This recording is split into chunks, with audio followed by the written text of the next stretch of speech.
ลายเป็นศึกสองด้านไปเลยวุ้นเส้นหัวร้อนโดนเวียดนามสร้างถนนปิดทางออกทะเลส่อแววเจ้งทั้งประเทศสถานการณ์ตึงเครียดระหว่างกัมพูชาและเวียดนามกำลังเป็นปัญหาใหญ่หลังเวียดนามตอบโต้โครงการครองฟูนันเตโชของกัมพูชาโครงการครองฟูนันเตโชถูกเวียดนามกังวลว่าจะทำให้เกิดน้ำท่วมเมื่อกัมพูชาไม่สนใจหารือเวียดนามจึงลงมือสร้างถนนถมทะเลขวางกั้น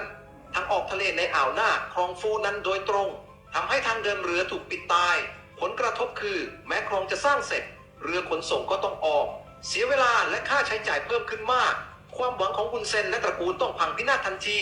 กลายเป็นคนเขมรเริ่มปั่นให้ฮุนเซนไปตีกับเวียดนามแทนกลายเป็นศึกสองด้านไปเลยโอ้โหนะครับคนเขมรนะครับเปิดศึกรอบด้านล่าสุดนะครับก็เปิดศึกกับเวียดนามท่านผู้ชมเนาะเวียดนามถมทะเลเพื่อปิดทางเข้าออกนะครับของคลองพูนันเตโชนะครับที่เขมรสร้างไว้เพื่อจะเป็นเศรษฐกิจแห่งใหม่แต่นะครับไม่ปรึกษาพี่เวียดนามนะครับเวียดนามเขาเอาจริงนี่แหละครับสิ่งที่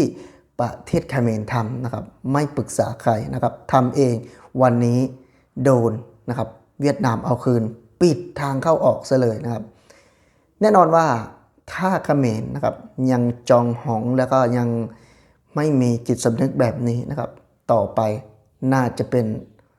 เขาเรียกว่าเละเป็นโจ๊กแน่นอนท่านผู้ชมเพราะว่าเปิดศึกรอบด้านนะครับแค่ไทยเนี่ยก็ยังแพ้เป็นราบเป็นหน้ากองแล้วครับเปิดศึกกับไทยถ้าไปเปิดกับเวียดนามบอยอดเชื่อว่าเขาอาจจะไม่ใจอ่อนเหมือนประเทศไทยก็ได้ท่านผู้ชมนะเขาอาจจะทำกับคนเขมรเนี่ยแบบไม่เหลือชิ้นดีก็ได้เพราะว่าคนเวียดนามเองเนี่ยเขาเจอมาเยอะนะครับทั้งสงครามทั้งอะไรก็แล้วแต่เนี่ยเขาเจอมาเยอะนะครับเขมรนะครับเชื่อเลยว่านั่งไม่ติดฮุนเซนนั่งไม่ติดแน่นอนครับท่านผู้ชมเพราะว่าการที่จะมาเปิดศึกนะครับหลายๆประเทศนะครับอย่างวันนี้นะครับมีปัญหากับเวียดนามนะครับเวียดนามไม่พูดเยอะนะครับเขมรไม่ให้เกียรติเวียดนามก็ไม่ให้เกียรติท่านผู้ชมถมทะเลกันเลยทีเดียวครับ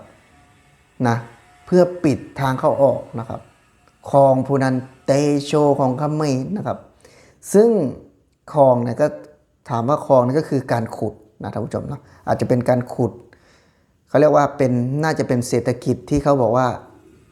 เศรษฐกิจที่ดีขึ้นนะครับถ้าคลองนี้สำเร็จนะครับแต่นะครับเขมรนะครับท่านผู้ชมนะไม่ก็เรียกว่าไม่ปรึกษากับเวียดนามเอาจริงครับวันนี้แล้วก็สิ่งหนึ่งเลยที่บอยอดได้เห็นคือนั่นก็ความคิดของคนเวียดนามนะครับเขาจะเป็นคนทำจริงเอาจริงนะครับซึ่งบอยอดเองก็รู้จักกับคนเวียดนามพอสมควรนะซึ่งเพราะคนเวียดนามมาอยู่สปป.ลาวนี่เยอะนะครับแล้วบางหมู่บ้านก็จะมีหมู่บ้านเวียดนามที่อยู่ในสปป.ลาวเนี่ยโดยเฉพาะนะครับแต่ได้สัญชาติลาวนะครับซึ่งก็เหมือนคนจีนนะครับก็เหมือนคนไทยไปอยู่ต่างประเทศนะครับก็เหมือนกันนะครับคนเวียดนามมาอยู่สปป.ลาวนี่เยอะบอยอดก็ได้มีโอกาสนะครับได้สัมผัสแล้วก็ได้เรียนด้วยกันก็มีนะท่านผู้ชมได้เห็นถึงแนวคิดของคนเวียดนามเนี่ยเขาจะเป็นคนที่ตั้งใจแล้วก็แน่วแน่นะท่านผู้ชมนะ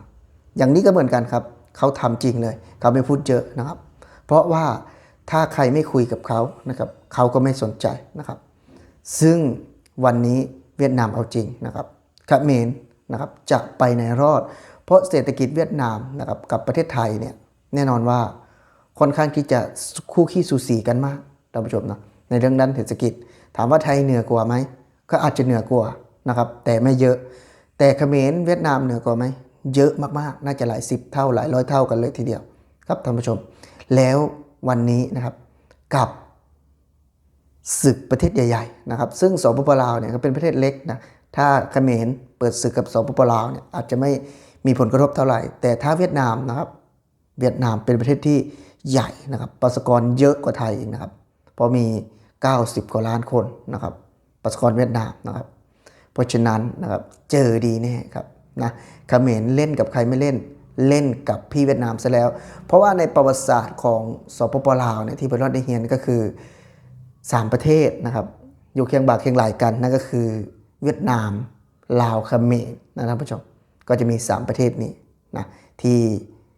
เคยตกเป็นหัวเมืองขึ้นครับของหลายประเทศไม่ว่าจะเป็นฝรั่งเศส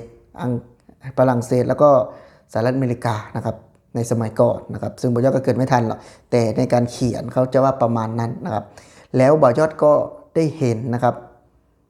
สิ่งต่างๆเนี่ยมันกระจ่างแจ้งขึ้นว่าเขมรเนี่ยมันจะรักใครจริงไหมนะหรือว่ามันเป็นประวัติศาสตร์จอมปลอมที่เขียนขึ้นนะครับอันนี้บ่าวยอดก็ไม่แน่ใจนะครับแต่สิ่งที่ได้เห็นนะครับจากการกระทำของเขมรในครั้งนี้ก็แสดงให้เห็นอย่างชัดเจนท่านผู้ชมว่าเขมรเนี่ยครับนะไม่สามารถที่จะเข้ากับเพื่อนนะครับทุกประเทศได้นะ เวียดนามสร้างถนนปิดทางออก ไม่มี ทะเล ครับนะไม่สามารถที่จะเข้ากับทุกประเทศได้ไม่ใช่แค่ประเทศไทยนะครับทุกประเทศเขมรเนี่ยก็คือก่อความวุ่นวายไปหมดนะครับไปลาวนะครับก็อยากได้ดินแดนลาวนะครับมาไทยนะครับก็มาลุกล้ำดินแดนไทยไปเวียดนามนะครับก็ไปลุกล้ำดินแดนเวียดนามแล้วใครก็จะทำมาค้าขายด้วยนะท่านผู้ชมเพราะว่าไม่ได้มีความจริงใจนะครับไม่ได้มีความเขาเรียกว่าใจที่ให้เกียรตินะครับใจที่เขาเรียกว่าใจแลกใจไม่มีเลยท่านผู้ชมนะซึ่งแน่นอนว่าในการที่เขมรนะครับเป็นประเทศเล็กนะครับแทนที่จะเขาเรียกว่าขอความช่วยเหลือจากประเทศใหญ่ๆแต่กลับสร้างปัญหานะครับปัญหานี้ใครเป็นคนแก้นั่นก็คือฮุนเซนนะครับต้องแก้เองต้องรับสิ่งที่เกิดขึ้นให้ได้นะท่านผู้ชมคิดเห็นอย่างไรครับคอมเมนต์เข้ามาพูดคุยกับบ่าวยอดได้สำหรับคลิปนี้ EP นี้สวัสดีครับ